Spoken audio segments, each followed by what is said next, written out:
Sometimes the most incredible stories aren't in history books. They're tucked away in government documents that were never, ever supposed to see the light of day. Today, we're going to crack open two declassified CIA cables from the very same month, and believe me, they tell one heck of a story about one of America's most famous investigations. Okay, so this is where it all starts. Look at this thing.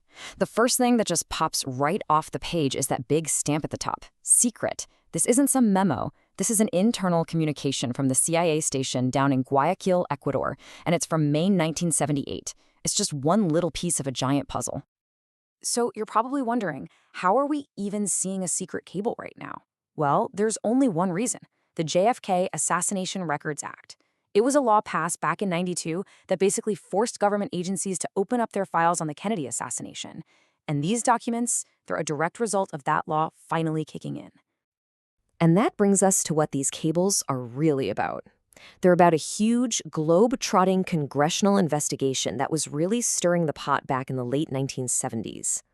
The main character in our story is the HSCA, the House Select Committee on Assassinations. Now, this was a seriously powerful committee.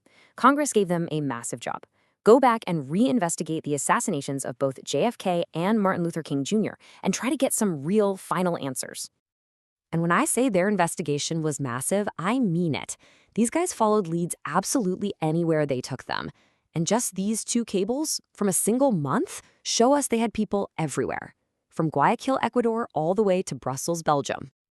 All right, so let's zoom in on that first cable. What on earth was going on in Ecuador that got the CIA's attention? Now, looking at the details here, you might expect to see some coded language or spycraft. But no, this cable is surprisingly straightforward. It's about two American officials who have just touched down in the country. And it names them right there in the open: Gaydon Fonzi and Albert Gonzalez.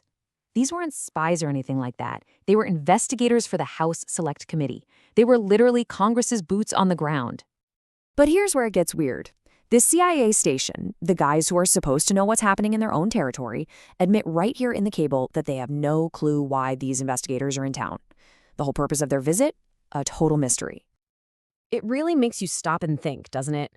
What possible lead in the JFK investigation could have dragged two congressional staffers all the way down to Ecuador? Okay, now let's jump across the Atlantic, because at the exact same time Fonzi and Gonzalez are in Ecuador, the HSCA is also poking around in Brussels. And that's where our second cable enters the picture. Here it is, cable number 2, also from May 1978, but this one's coming out of the CIA station in Brussels. And it points to a completely different, but just as fascinating line of questioning that the committee was chasing down. The subject line tells you everything: Vlaamse Militants Order, or VMO. This was a well-known Flemish nationalist paramilitary group in Belgium. So for some reason, the HSCA thought this group might have some connection to their case.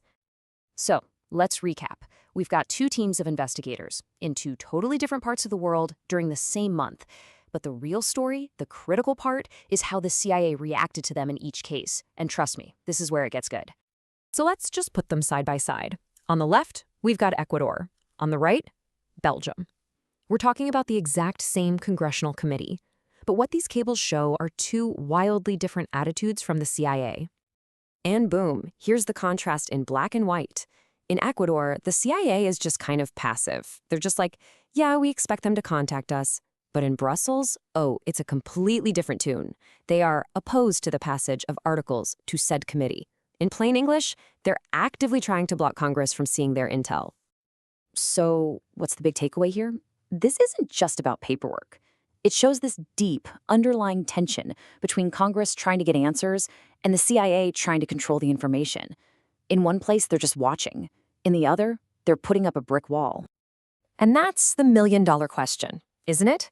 Why was the CIA so hands-off, so neutral about the investigation in Ecuador, but so actively obstructive about the one in Belgium?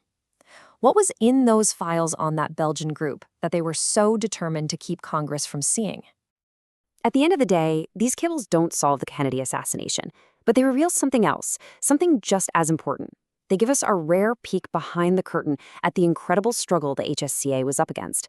Their job wasn't just to find clues, it was to pry those clues out of the hands of an agency that's literally built on keeping secrets.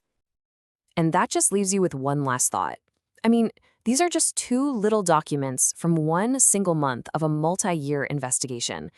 If they can reveal this much drama and tension, it just makes you wonder what other stories are still sitting out there in the archives, just waiting to be told.